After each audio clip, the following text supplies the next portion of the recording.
Welcome everybody. My name is Sonya McGuiness. I'm the Senior Programme Awards Manager at the Fulbright Commission here in Dublin. This is a Fulbright webinar in Business, Humanities and Education. Welcome to everybody. We have a number of panelists joining us this afternoon. So I'm just going to introduce each person and they can say a quick hello. So we have Sally McHugh, who's a PhD candidate at the School of Education in NUI Galway and a Fulbright Creative Irish Museum Fellow to the Exploratorium in San Francisco. Sally? Hi to everyone, welcome. We have Dr. Claire Gubbins, who's an Associate Professor in Organisational Behaviour and HRM at DCU and was a Fulbright Scholar Awardee to Carnegie Mellon University. Hello everybody. We have Dr. Cormac, who's a lecturer in Anglo-Irish drama at the School of English, Drama and Film in University College Dublin and was a Fulbright Awardee to the University of South Carolina in Columbia. Hello everyone.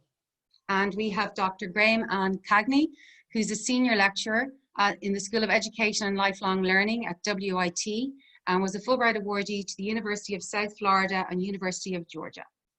Hi everybody, welcome. Okay, so we're also joined on this webinar by our Emma Lockney, who's a Communications Manager at the Fulbright Commission. Hey everyone. And also our Executive Assistant, Sarah West. Hi everyone.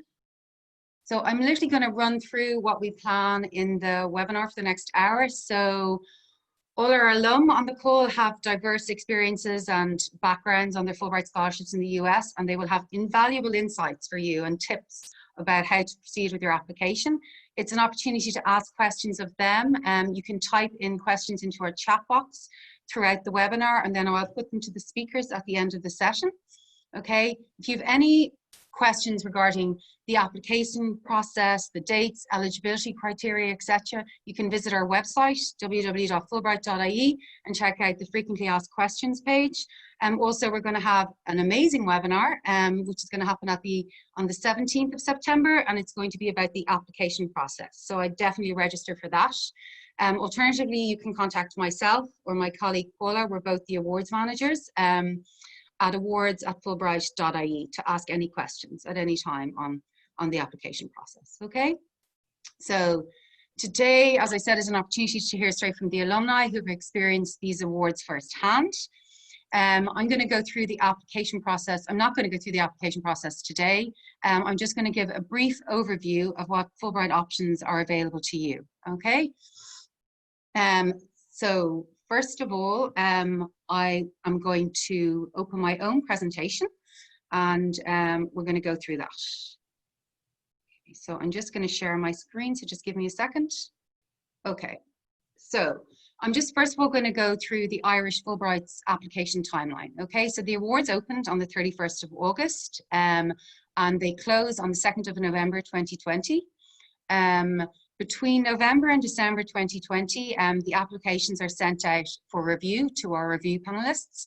And then if you're successful and are shortlisted for interview, the interviews take place in January, February 2021, dates to be confirmed. And then our offers are made in March 2021. Okay, so that's the timeline. Planning for your application. You need to review all the information on our website. We have a huge amount of comprehensive information, and it's really worthwhile going there first, especially the frequently asked questions. You need to choose an award category, student, scholar, FLTA. Find a course and plan a proposal or contact a host. So if you're a student and you want to undertake a master's program, you need to find a master's program in the US, or if you want to do research as part of your PhD, if you're a scholar and you're planning a research proposal, you need to make contact with a host institution in the US. Research what it means to be a Fulbrighter. Now, this is fundamental to your Fulbright application, probably quite unique compared to other research funding mechanisms. It's not just an academic exchange, it's a cultural exchange, and the Fulbright element is extremely important. You need to think about what you can bring to the program, what you can bring to Fulbright when you go to the US and when you come back here to Ireland. And the last point is that you need to register your interest now through our website. And once you do that, we'll send you the instructions about how to apply. Okay, So there are 5 categories of Fulbright Awards. We have the Irish Student Awards for postgraduate research and degree programs. We have the Irish Scholar Awards, which are for academic, professional research and lecturing. We have the Irish Fulbright Tech Impact Awards, which are for academic, professional research within ICT focus. Then we have the FLTA Awards, which are for Irish students to teach Irish as a language in the US and take courses.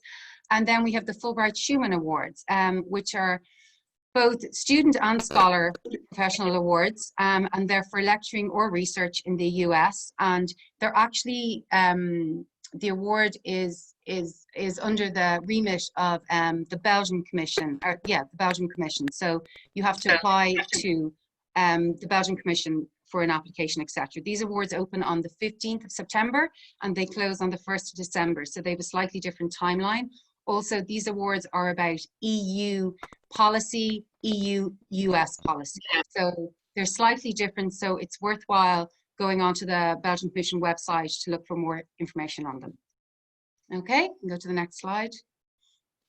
So we have a number of, there's 2 mechanisms of applying, I suppose, for Fulbright. You can apply through the All Disciplines category, which is open to any academic discipline, any visual performing arts, or you can also apply through a sponsored award. So we have a number of sponsored awards open to both students and scholars. So these awards, the first lot of awards there are open to the student category only. So you have a Fulbright EI award. There's also a GSI award in geoscience. There's an EPA award in water, climate change, and sustainable environment. Then you have student-only awards, which would be perfect. The Humanities, etc., would be Fulbright Creative Ireland Museum Fellowships, or there's a Teagasc Award in Agriculture, Forestry, or Food. And then we have a number of only scholar awards. Okay, so you have the Fulbright Creative Ireland Professional Fellowships Award. Again, this could be someone in the humanities, someone in education. We have the Fulbright HRB Health Impact Award for health professionals, the Fulbright NUI Scholar Award for early career graduates from NUI. You have the Fulbright Tech Award for short-term research. And then you have the Fulbright Tech Impact Cybersecurity Award at Boston College.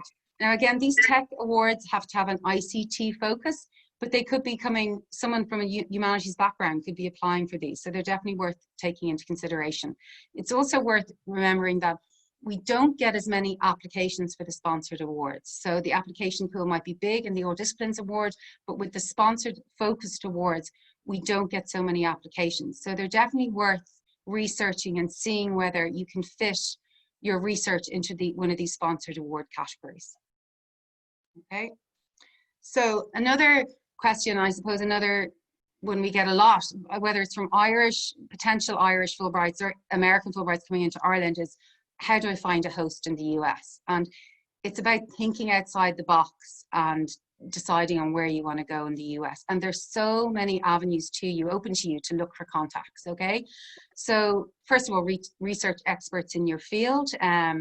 I don't know, the Historical Society of America, or I don't know, and within that you'll find someone in your field, then you'll find an institution, then you'll find an email address. It's about being proactive and contacting academics in the US, and they're very welcoming and generally will always get back to you. The other option you have is actually talking to your own academics here in Ireland, or tutors, people who have researched, people who have lectured, people who have attended conferences in the US and therefore will have US academic contacts that you might not know they have. So it's definitely worthwhile reaching out to people here in Ireland in your universities and asking, do you know anyone in that field that maybe you could put me in touch with? It's all about an email and making a connection. Americans are really happy and really proactive to communicate with you and help you in any way they can. Another option would be to reach out to the Irish Fulbrighters, the alum, with regards, especially if there's someone in your discipline or your field. Maybe they mightn't be at your institution here in Ireland, but they'd be more than welcome to help you, connect with people in the US. Or the other option is to consider US alum. Now, we don't have a huge cohort of US scholars in Ireland at the moment. They're all coming around after January 21. But again, their disciplines, their names are up on our website. And if there's someone in an area of research that you'd be interested in, I can make that connection for you. So it's definitely thinking outside the box and weighing up all your options and seeing how you can get make a connection in the US. Also, I suppose it's again, Fulbright links. You can maybe connect with the Irish Fulbright Alumni Association, or if you get a sponsored award, you can go through one of the sponsors. They might have connections in the US as well. So it's about just thinking about that, making connections and being proactive. It's really important. Okay, so next steps, just finally, you need to review that you're eligible to apply for the Fulbright Awards here in Ireland. So if you go onto our website, www.fulbright.ie, you need to register your interest in the award category you're interested in. You can watch our videos on our youtube.com. There's a huge amount of webinars up there, and we still have webinars coming up. And then you can sign up as well for the Fulbright application process webinar, which is taking place on the 17th of September. Both myself and Paula are here to help as the program managers. So if you have any queries, please reach out to awards@fulbright.ie. Thank you.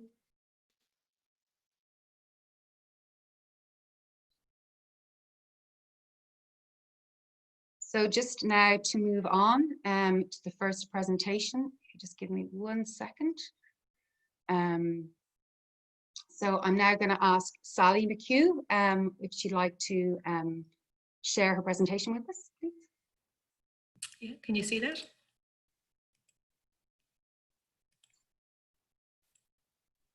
Hi, can you see that? Yeah? Not yet, Sally. Just... No, okay, sorry. Oh, yep. I can see it now, Sally. Okay. So, hi everyone. So, thank you, Sonya, for the opportunity to come on here today and talk about my Fulbright experience. So I went on a Fulbright Creative Ireland Museum Student Fellowship in 2019 to the Exploratorium Museum in San Francisco. And I was still doing my PhD, and part of, I was including it as part of my PhD, which is exploring engagement, children's engagement with cultural heritage. So I went to San Francisco, and at the time there was a choice between the Smithsonian in Washington or San Francisco. So the Exploratorium in San Francisco. So I chose to go to San Francisco because I suppose it's a creative city and bohemian city, and that kind of appealed to me. And one of my own personal aims, I guess, was to develop my creative self, and that's why I kind of wanted to go to San Francisco. So the Exploratorium itself then, that's it there. If you can see it, it's a long building, kind of a very industrial feel inside, and there's lots of space there down in right on the bay for its 650 interactive exhibits. So it's my own PhD is sort of playful learning, playful engagement, and the museum itself, the Exploratorium, is a playful museum, and they call themselves a public learning laboratory, and their mission is to create inquiry-based transformative learning experiences, and their vision is to develop creative and critical thinkers. So it sort of fitted into where I wanted to go as well. So I pitched my project into the Fisher Bay Observatory within the museum, and the exhibits in here are about history and geography and the ecology of the bay. And so I was going to try out my model that I was developing for cultural heritage in a sort of a natural heritage context. And in that way, I'll be able to bring back valuable learning to be able to apply it to natural heritage. So the project that I did was called A Sense of Place. And I did it with the Exploratorium Explainers, which are high school students and college students. And they come in at weekends and during the week, and they're paid by the museum to help people to understand the exhibits. So at the end of our project, we sort of, through discussion and dialogue, and we came to understandings of what place meant to the teenagers. And we expressed those understandings through the creative arts. So, and did a public presentation in Fisher Bay Observatory at the end. So that's just some of the teenagers working on their work, and placement, different things to different students. But that was the project really, and it ran over three months, every Saturday for 1 hour a week. So the highlights, I suppose, for me were all the new contacts that I made. I made personal and professional contacts. Personal because I did a lot of creative workshops, art and poetry and things within the city, and professional in the museum. And of course, all the Fulbright people that you meet over there, and there's events organised and that. And then the Fulbright community, when you can come back, was good to know. And skills that you develop, I developed a lot of creative skills, a lot of project management skills, kind of learning about inclusion and cultural diversity, and just the opportunity to carry out a project from scratch, let's say, to a public presentation in a world-renowned museum was such a wonderful opportunity, and was so empowering, really. And to be able to bring that learning home, then it was a great confidence booster in that you could actually, you know, do that and you know, feed into further research projects with youth here. So tips, I guess, that I would give for the application, there were really, what I had thought about was what Sonya already said. You know, you have to be self-directed. So you have to be proactive. I would look on, let's say if you were thinking of going to the Exploratorium, I would look on their website, and they're a very comprehensive website.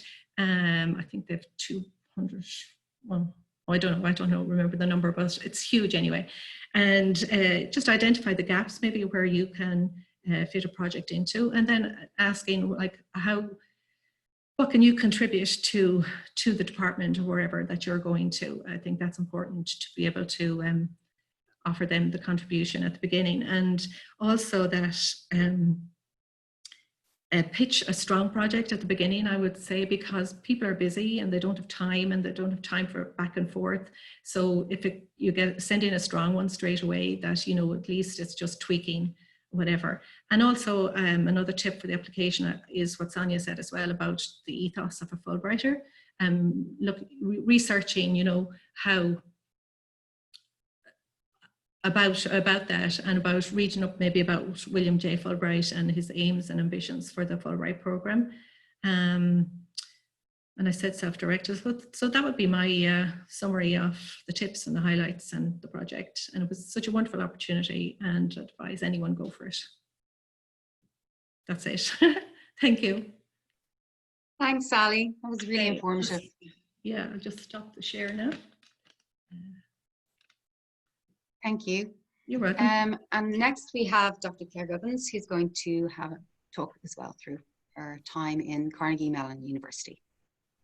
Hello, everybody, and welcome. And again, thanks for having me on here to go on a trip down memory lane, quite frankly. I went on my Fulbright in 2013, so I needed to reflect a little bit to remind myself of the whole experience, and especially its impact on me up until present day. At the time, I was a lecturer in Organisational Behaviour and HRM in DCU, and I had been not too recently married, and that will become an important point to note shortly. I took part in the Visiting Scholar Programme, as Sonya said, to Carnegie Mellon University, to Tepper and Hines schools.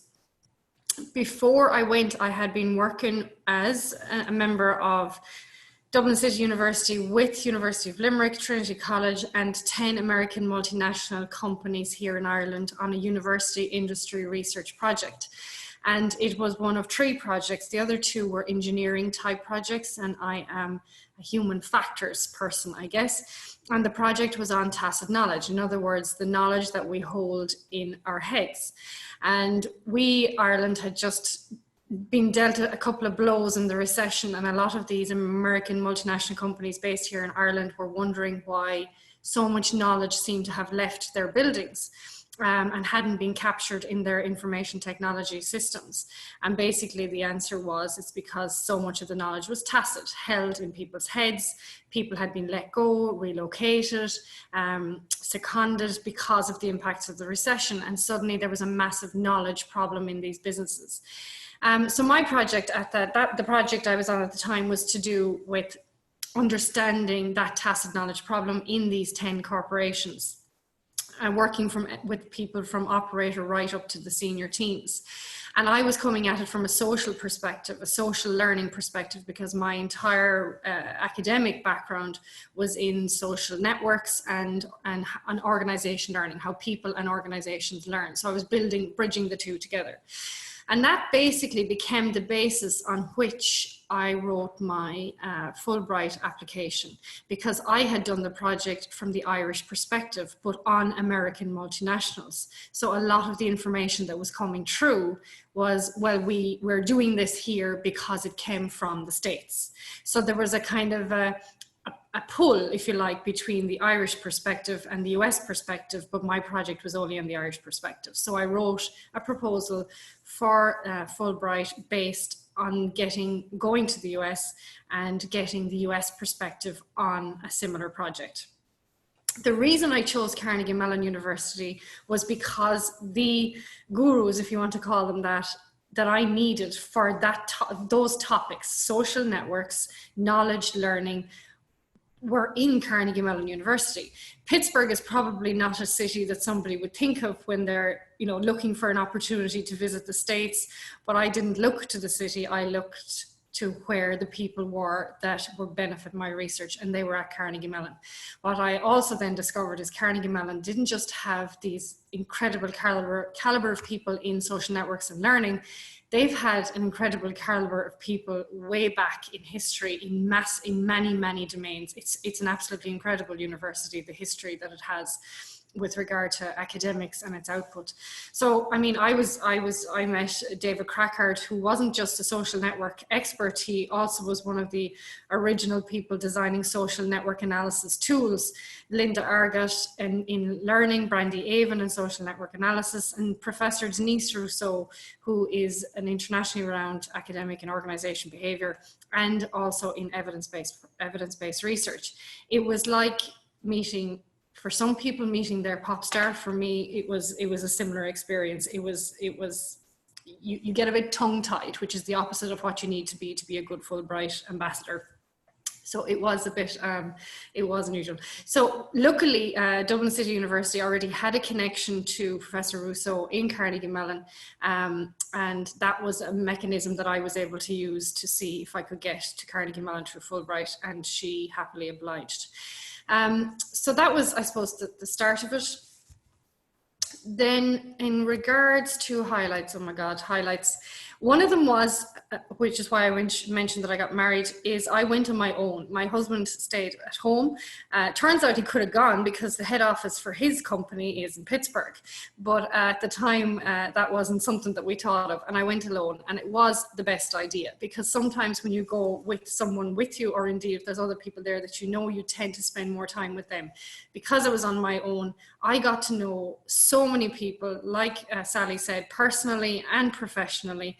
And even the people that I met professionally at Carnegie Mellon, they were so welcoming and involved me, not just in their work academic life, but in their private lives with their families and their friends, because they knew I was on my own, which for those of us who, like me, who study social relationships, made my relationships with those people even stronger beyond the time that I was there. So I can't underestimate the impact that had, the fact that I knew them not just professionally, but also personally. And it made me push myself into new spheres of social networking. I didn't just talk the talk, write the talk, I had to walk the talk. In terms of being out there, I mean, I was involved in projects beyond the one I signed up to. I took on a module on evidence-based management that was run by Professor Rousseau. I was invited to speak at Tepper and George Washington, which sounds maybe like nothing, but when you realize who the other speakers are in this context, in a US academic context in my field, who are published in top rank journals, you suddenly feel a bit, amazed at the opportunity that this presents to you. It gave me insights into standards of research that could be achieved and that we should strive to achieve, and new ways of looking at how we should teach our doctoral students, and the caliber and the standards that we can achieve. But also it provided insights into, I suppose, things that we're doing in Ireland that they don't do in the American universities that they could learn from us, and vice versa. So it was interesting to see both perspectives and see the pros and cons of both. The impact, the most immediate impact, was a top ranked publication for me, and the effect on a person's profile of having gone through the Fulbright experience can't be underestimated. The effect on profile here in Ireland is significant, certainly in my field, but the effect on your profile as viewed by other American academics, whether you meet them while on Fulbright or afterwards, is very significant. So I would hand on heart say that some opportunities that were presented to me in my life since were because I was able to say I was a Fulbright scholar and at Carnegie Mellon University. That can't be underestimated. Its impact is phenomenal. So I'm still working on projects to do with tacit knowledge. Building on from that, it's a big area, tacit knowledge, so it continues. But one of the other stories that translates, which is important for people who are trying to put together an application, is that module that I attended delivered by Professor Rousseau. I learned about evidence-based management, evidence-based decision-making. I brought it back, applied it to one module in DCU. Then by virtue of the fact that I was the MBA program director at DCU, I applied it to the MBA program. And since then, it has now been applied to the school, DCU Business School. So it's had just a decision by me to learn about this new area delivered by Professor Rousseau has had a knock-on effect on the school that I work in, and has provided it with a unique selling point in terms of how we teach our students. And that can't be underestimated in terms of its value to the school and to the university. There's been publications that I've written with Professor Rousseau, which have led to me to being an invited fellow of the Centre for Evidence-Based Management. Lots of invitations to speak on the topic, and I'm going to work on a book about teaching evidence-based practice. So it hasn't just benefited me having the Fulbright profile, it educated me about something else that I didn't expect to learn about beyond my project that has impacted me, my profile, the school and the university. And I'm bringing up that because one of the tips for the application, the most important one, is being a Fulbright scholar, as was alluded to there already by Sonya and Sally. It's not just simply about applying for funding for something or applying to go to the US. It's about being able to highlight what you can bring to the US that they can learn from. And as I mentioned, some of the ways we teach our doctoral students and the way we do our research in my field, they were fascinated with and really interested in Carnegie Mellon University, which, when you think of the caliber of the place, is amazing for an Irish university. But equally, you also have to think about, well, hang on, if you're going to do this project in the US, what can you bring back that's going to benefit your colleagues, your programs that you teach, your school, the project that you spoke about. So that could be something as simple as the way you teach, what you teach, how you teach, or in my case, I also ran a seminar series in DCU, so I was able to invite some of the Carnegie Mellon faculty back to DCU to speak, so then DCU faculty who didn't get to travel, or PhD students, could meet them face-to-face in a smaller environment. Or, as I said, knock-on projects, working with people. So I think it's very important in the application, because the Fulbright experience is about illustrating how the US can learn about Ireland and how Ireland can learn from the US, and you're that connector. So how are you going to enable that translation of not just your research, but of the experience itself, is very, very key. You are an ambassador for Ireland, you're an ambassador for Fulbright, and so you need to be able to do the conversation, help either side of the equation learn from each other. And then the other two tips I have is get people to read your application. I say people, someone who's a content expert in what you're writing about, but also a past Fulbrighter, so that you're writing with the Fulbright hat on as opposed to a funding hat on. And then the only lesson learned for me is I hadn't estimated the institutional review board, so any ethics or review processes that you may need to go through on the US side, especially if your trip is on in a short space as opposed to a long space. The more of that you can organize in advance, the better it is for your experience there, so it doesn't take up time when you're on the other side and delay you getting the project started. So that's my story, and they're my tips. Thank you. Thank you, Claire. And actually, it's really important, one of the things you mentioned about the fact that you went to Pittsburgh and why would you go to Pittsburgh on a Fulbright. But with us, it's more about what the research is that you're doing, and it's not about where you're going so much. We love that diversity in institutions, because I suppose as Irish people, we look to the East and the West Coast and we forget about the rest. When there's so much available to you as students and scholars and so many different institutions to go to. So that's about really researching where you want to go, and also not thinking that it has to be East or West. You know, there's multiple other choices that you can think about.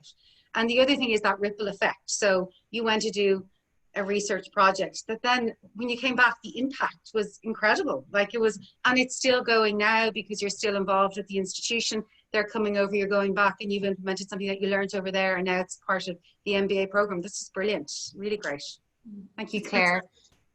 Yeah, so next we'll have Cormac, please. Ready? Hi everyone, I'm Dr. Cormac O'Brien. I'm a lecturer in Irish drama in the School of English Drama and Film at UCD. So my research, I've always approached drama, and I work on fiction as well, so Irish writing really. I've always approached Irish writing through the lens of gender and sexuality. And indeed my PhD and subsequently my first book, out early next year, quick plug, was on masculinities in Irish drama and culture. And there was a short section in one chapter on how HIV positive men are represented in Irish culture. And this opened up this whole huge new field. I went down this, what we call a research rabbit hole with this, and it's become a major part of my research remit. All of a sudden, I was working in a field called medical humanities, which I didn't even know I was working in, till someone pointed this out to me. And so my findings were, you know, Irish cultural representations of HIV and AIDS are very stigmatizing and very damaging. And Ireland would have what UNAIDS and the WHO would call very low HIV intelligence. And this in turn has a negative impact on public health and can increase, or not can, there's lots of studies proving this, that countries with low HIV intelligence and very stigmatizing representations of HIV, this increases the number of new diagnoses. It's a kind of a fatal circle of stigma, whereby because the disease is so stigmatized, people won't go for testing. If you're not tested, you're not on medication. If you're not on medication, you pass the virus on very easily, etc.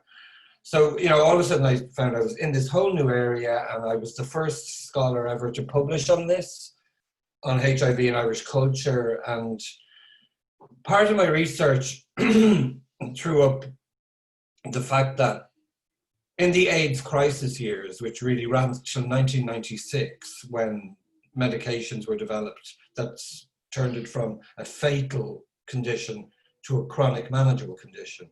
So in those crisis years, that also coincided with, you know, homosexuality wasn't decriminalized in Ireland till 93. So really, gay Ireland was living in England or America. There was a huge amount of emigration, so people could be free and express themselves. And there was, there was some famous Irish gay men who had gone to live in the United States, contracted HIV, and when that then progressed into AIDS-defining illnesses, they had come home to die for, you know, basically because they may not have had health care over in the United States, or they just wanted to die with their family.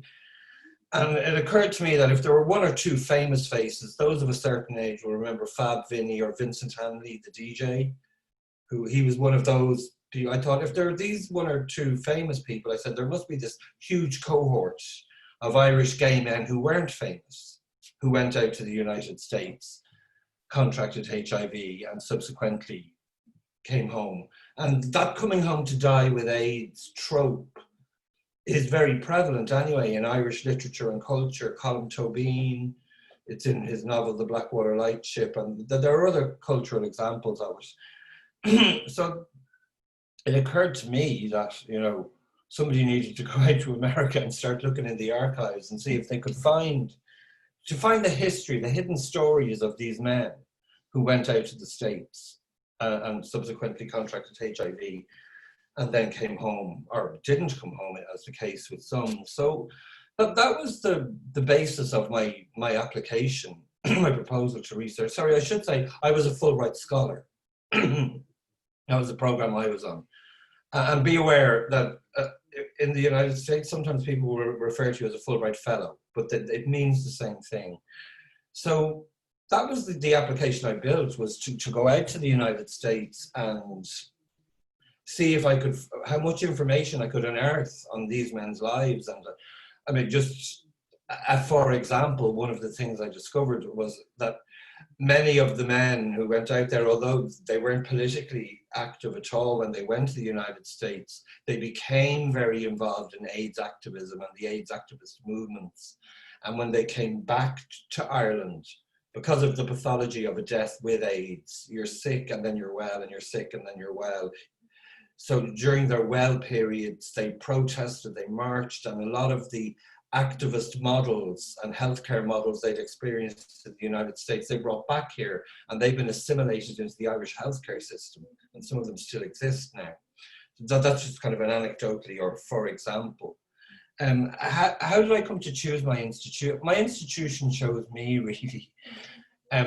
I had been I went to the University of South Carolina, so I was way down the deep south, where the food is just really, really great, but you're going to have to go on a serious weight loss program once you come back from the south. Although, yeah, another part of my research had always been Southern literature, Tennessee Williams, Lillian Hellman, all that. So, and had had a few trips to the south, so I really knew I wanted to go to the south. I've been in the south in my head many years before I actually got to the south. But also I had been at a conference at the University of South Carolina a year or two previously, and the conference host introduced me to this amazingly huge archive at the University of South Carolina called AIDS and Its Impacts. So who knew that the University of Carolina had this massive, it's one of the biggest HIV/AIDS research archives in the United States.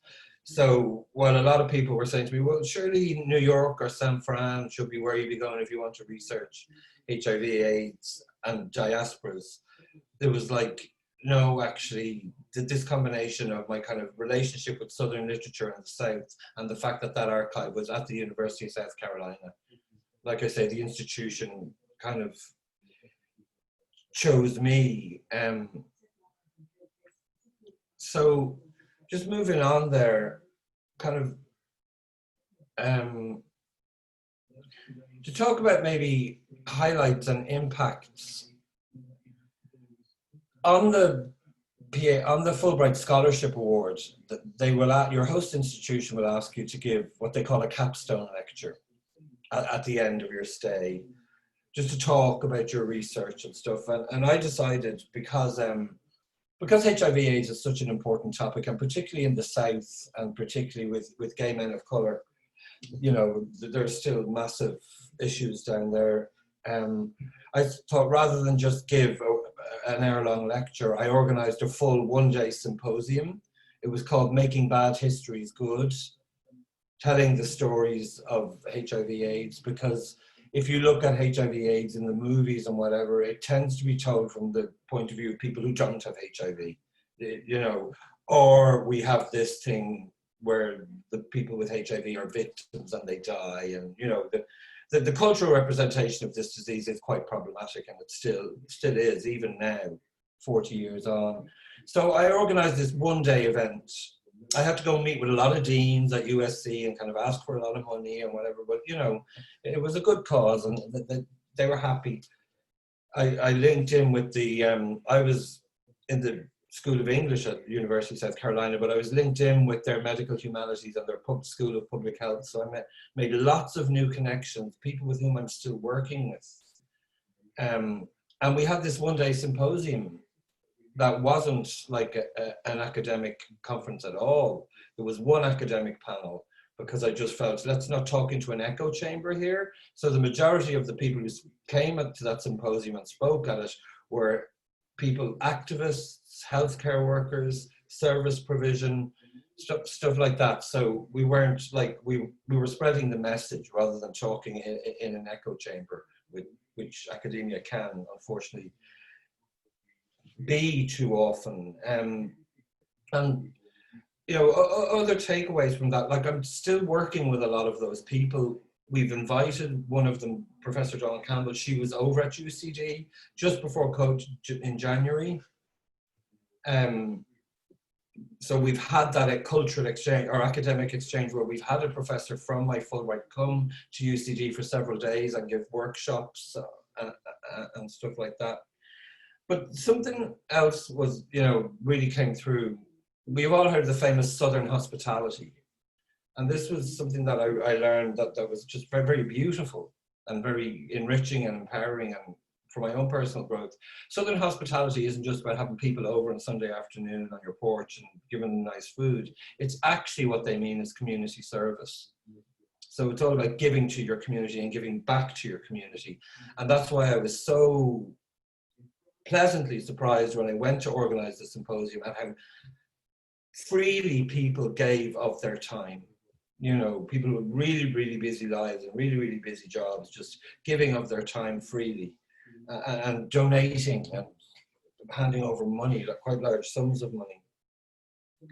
A highlight since I've come back, I have to echo Claire here, the Fulbright will open doors for you. It's prestigious, you know, and particularly in the United States. Going through the supermarket checkout in my local Publix, and the checkout operator would say, I heard you're on a Fulbright, well done, you know, or going through customs over to the United States and they congratulate you on your Fulbright. But like I've been invited to give so many talks and keynote lectures as a result of this. I've 2 journal articles ready to go, almost. I'm at the final stages of those. So it definitely opens doors in a professional sense. Broadening out from the professional sense, just, I made friends over there who, while I made them through the university, they're now friends, chums, pals, who I'm constantly in touch with, and, you know, really good friends. And just that whole idea of this network of knowledge. So since I've come back, being linked in with other Fulbright alum and stuff, and, you know, passing on information about conferences or other gigs or stuff that might come on. So there's a whole network to tap into when you come back. And then you can bring something to that network yourself. Like I say, I brought new scholars and academics from the host institution I'd been at. I'll wrap up now with just some tips. I don't want to repeat tips other people have said, but remember, you are a cultural ambassador, and you're not just an ambassador for Fulbright, you're an ambassador for Ireland. It's really important to get that through in the application, that you understand that sense of ambassadorship and that it's a cultural exchange program. So kind of to amplify the cultural aspect, you could do things like maybe reach out, when you've chosen where you want to go, if you reach out to venues in that city and kind of say, like coffee shops or libraries, and say, would you be interested in me coming in and giving a brown bag lunch talk at lunchtime or stuff like that. Like I reached out to local, because I'm involved in drama groups, I reached out to local drama groups in Columbia, South Carolina, and I had organized that I would give drama workshops around HIV and stuff while I was there. So it's kind of, if you can lay that ground before you put in the application and have it on your application, and then if you're called for interview, discuss it in the interview, that you've already reached out to organisations or cultural outlets in your host city. That will enhance your application. I think I've talked enough now, so. No, thank you, Cormac. That was really good. Thanks a million, really informative. And if anyone has any questions, please put them in the chat box. Anne, we'll move on to you now. We'll share your slides.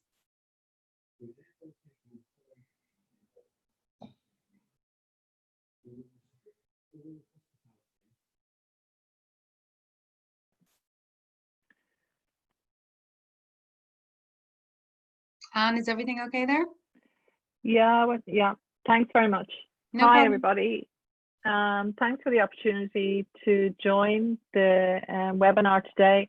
And for those of you who are hoping to achieve a Fulbright experience, I wish you the very, very best of luck before I say any more.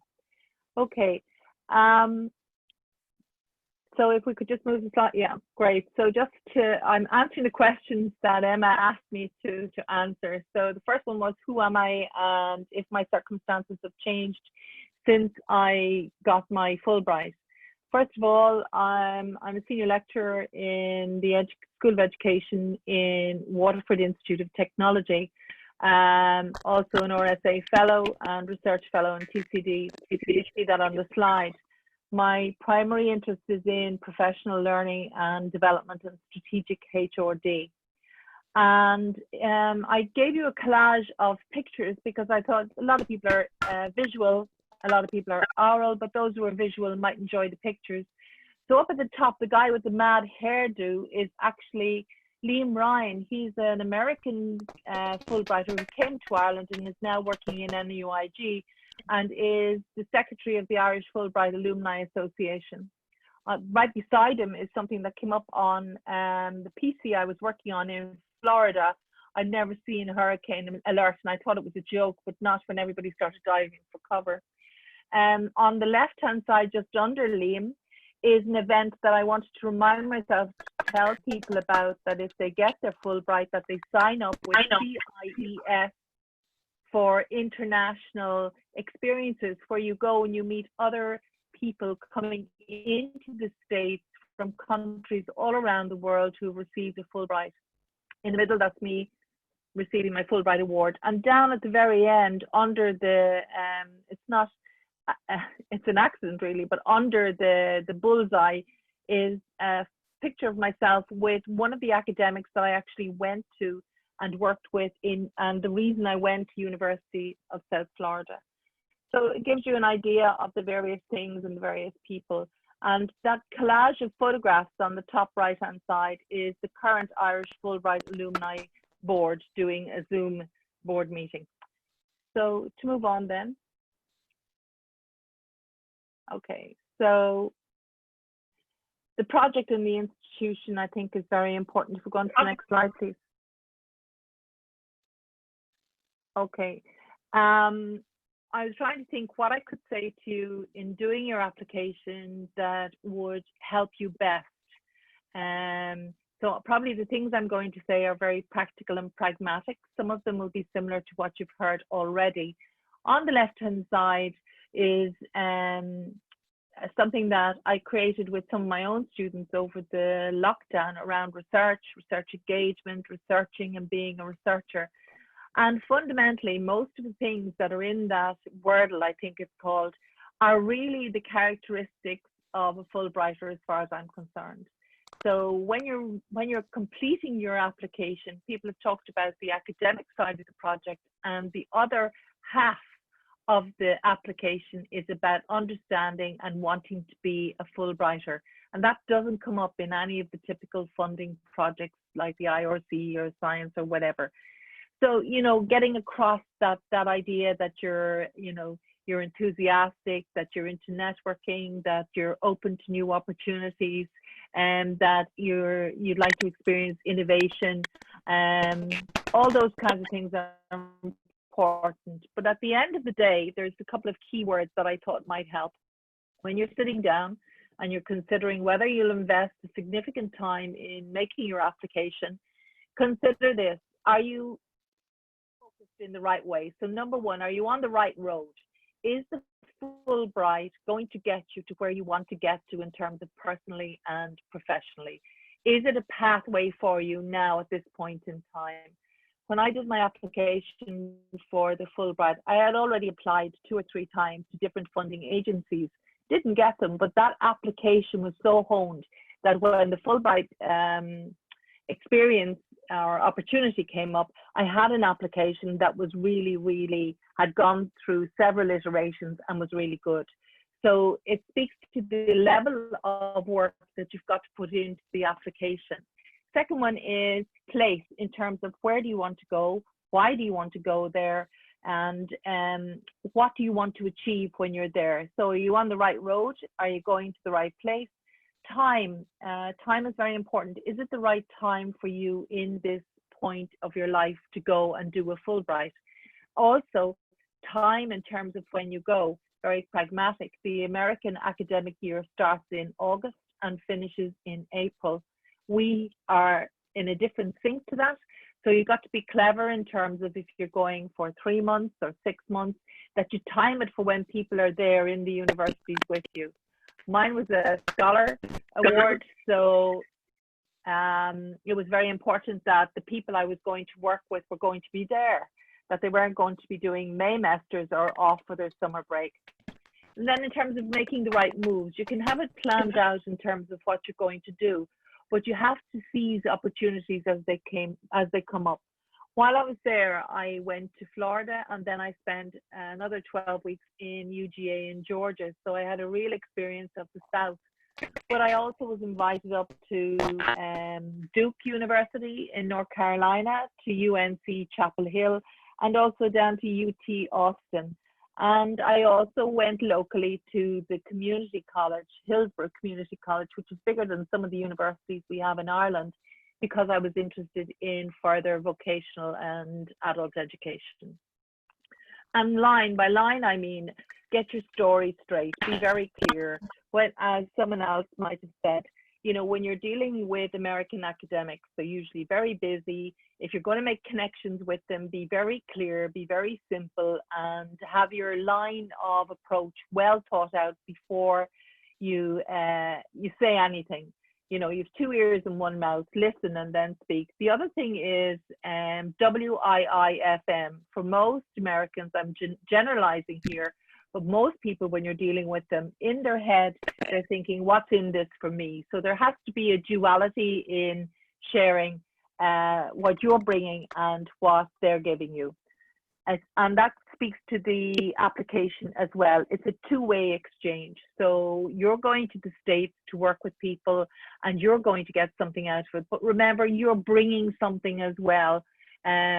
You are bringing your knowledge, your experience. So it's a mutual sharing. And that's one of the fundamental values around the Fulbright. So if we move on to the next slide. Just about research projects, grants, and your career. I thought I might help you in terms of writing that. One of the questions Emma asked me was, what impact has this had? Well, I can't got from it. I tried to think about it from an academic point of view. In terms of grants and research funding, since the autumn 2014, you can see that I've achieved 3 with research scholarships, which is worth about nearly 300,000, 2 Scotin funded projects, an Irish Research Council project, and 2 National Forum ones. And that's on top, as you know, of people in IOTs. We work 16 to 18 hours as well as doing research. So the experience and the exposure, both of doing a Fulbright, of achieving a Fulbright, and of working with people outside of Ireland has helped, certainly in terms of my personal skills in writing research proposals, but also in getting it in terms of what you're doing when you're going for the various different funding. Other things from a professional development point of view, in terms of scholarships, the RSA scholarship, visiting professorship, and also I'm now Vice President of the Irish Fulbright Alumni Association. So all those things are very important in giving you points and pinging on radars when you're looking for either career progression, or you're looking for research grants or funding, or to connect with people. So the next slide then is dealing primarily with what happened and what I expected and what I didn't expect. I went because Ireland was in a time of flux around further education. Teachers were being required to have a full teaching qualification. I went to USF Florida because they were leading the field in terms of transformative learning, and further developed my own work on transformative learning spaces in professional development programs. So that project happened, but also in terms of UGA, you can't quite see it on the slide there, but when I went to UGA, they had already redesigned their doctoral programs based on action research. So that was something I was curious about what they were doing, and they were outcomes and they were hugely useful. But other things that I didn't expect was one of the most significant projects that I've been engaged in for the last 6 years, which is called SPARC, which is Scholarly Partnerships and Research Collaborations. And I was curious about what does it take to get academics or faculty or whoever to work together on research collaborations? How do the partnerships emerge and evolve, and how do the collaborations take place? We got Irish Research Council funding for that, and there's 2 full publications. They're in the WIT repository, so you're more than welcome to request them, or you can come directly to me, or I'll send them on to Emma for those of you who want them. And we're on the 3rd phase of that project, and we looked at 7 universities in the US and in Ireland, where Fulbright scholars talked to us about their experience and about what it meant and what they achieved and all those kinds of things.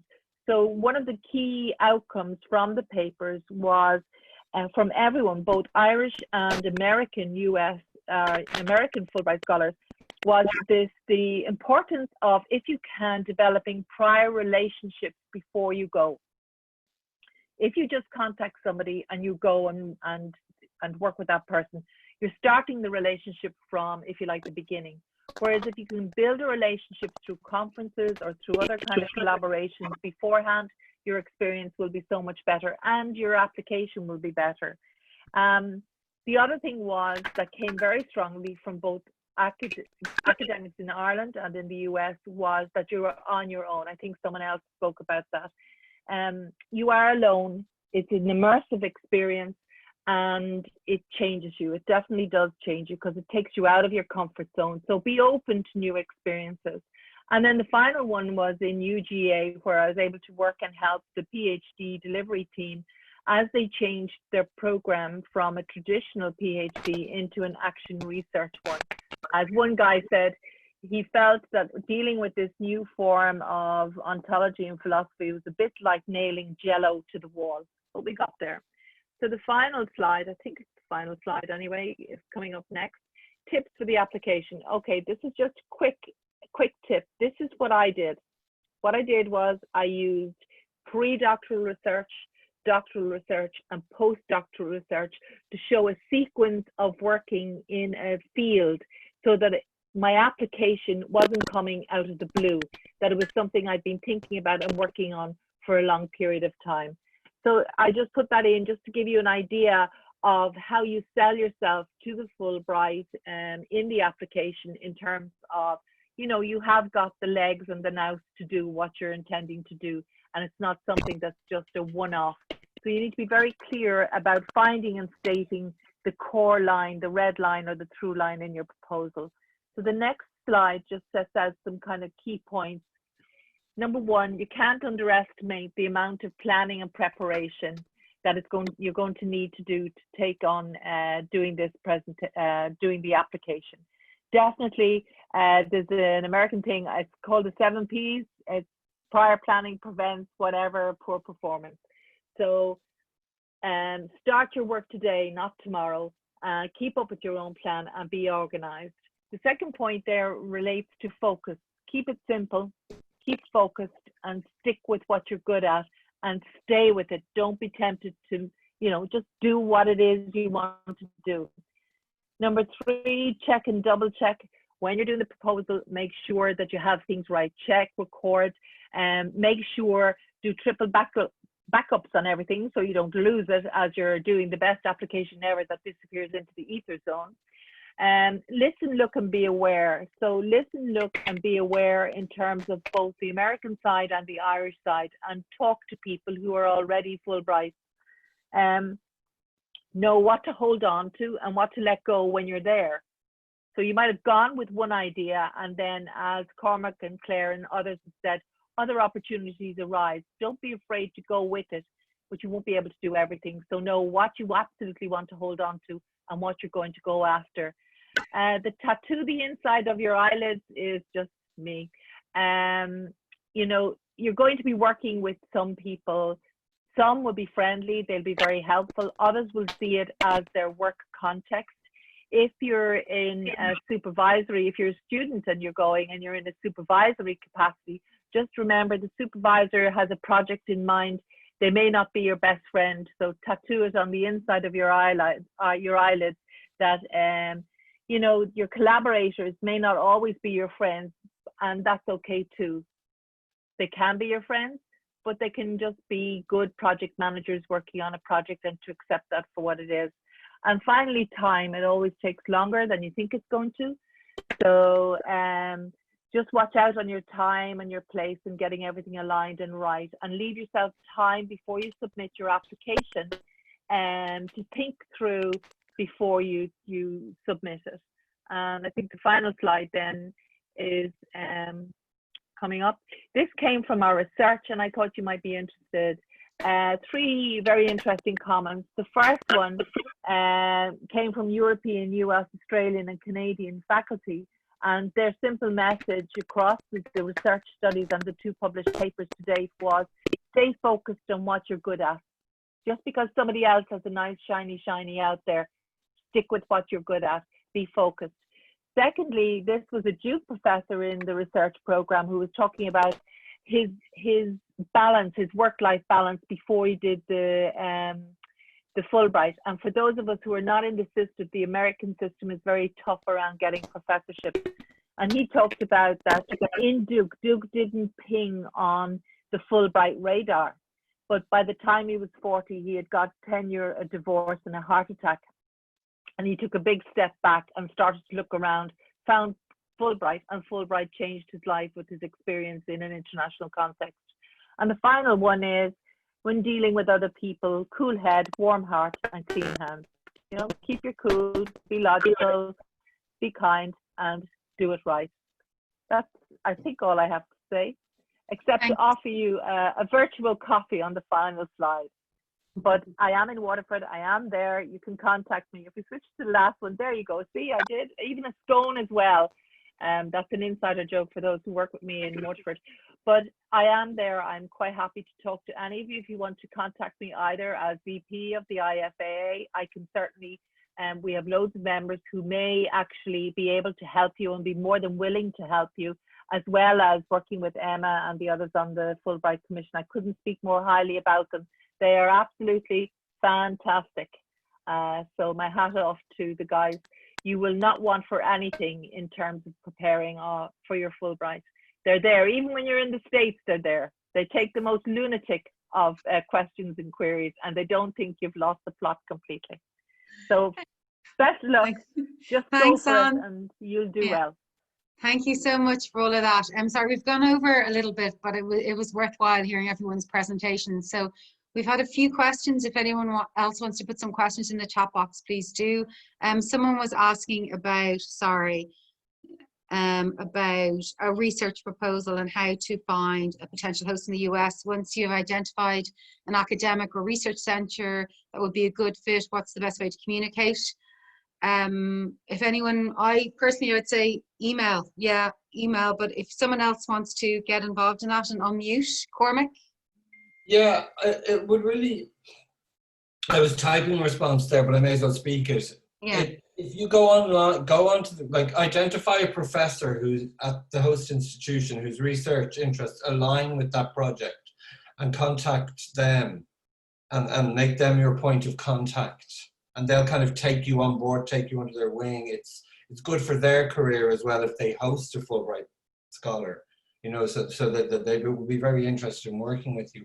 But also to go onto that institution's website, their archives and their collections, identify which archives and which collections you want to work in, even narrow it right down. Like with my application, I listed the boxes I was going to call up in the archive, you know, so because all of that stuff is online. So if you, you know, if you can identify all that when you're approaching the institution, it'll show that you know, you've really put in the work before you've approached them, and they'd be very interested in working with you. And then that information you can translate onto your application into Fulbright, and that's going to really make your application shine. They say, oh, this guy knows exactly what he wants to do when he's in the archives. With, of course, the recognition that archive work can take you in all sorts of other directions, and you don't necessarily find what you go in for, etc. That's the other thing. Yeah, go ahead. Sorry. Yeah, well, I went to I don't normally say this. There's a reason I went to 2 places, and the road into it may help some of you. The first one was I went to work with a woman called Kathleen King, who was one of the major writers, on professional transformative learning as professional development.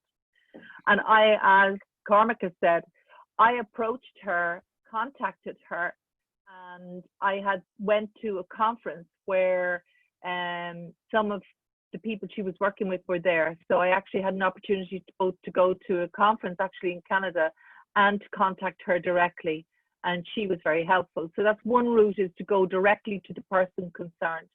The other one was that individuals I had worked with in Trinity had contacts in American University, in UGA, with an area that I was interested in. And I asked them, and they gave me the personal introduction to the people in UGA. Now, it's okay if you're a scholar, if you're a lecturer, a professor, or whatever, you may have your own contacts. But if you're a student, you might not have those connections, or you might feel a bit nervous about doing it.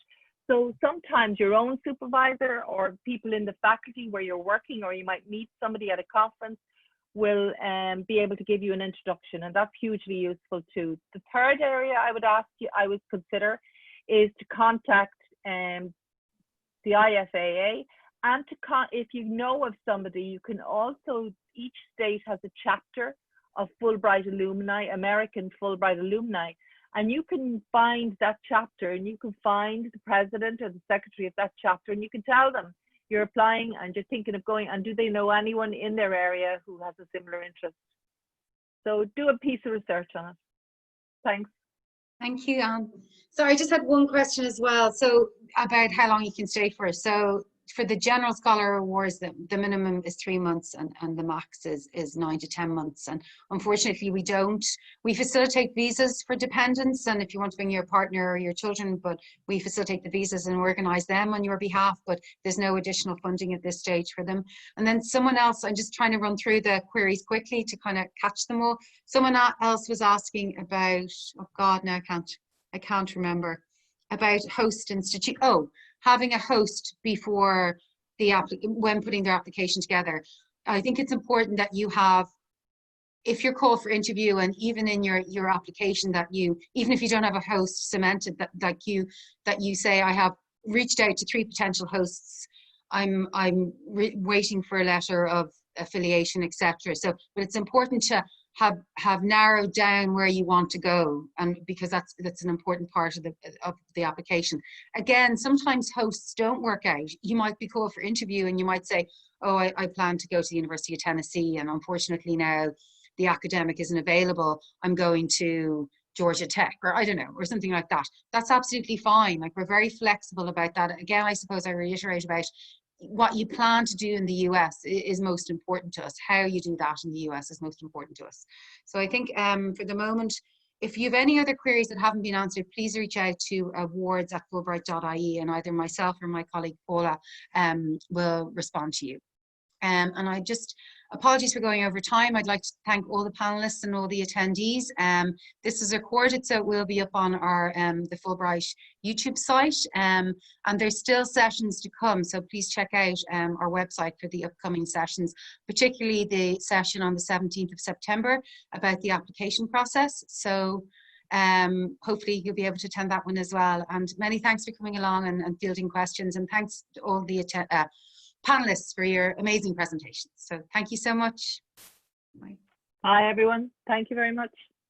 Thanks. Bye.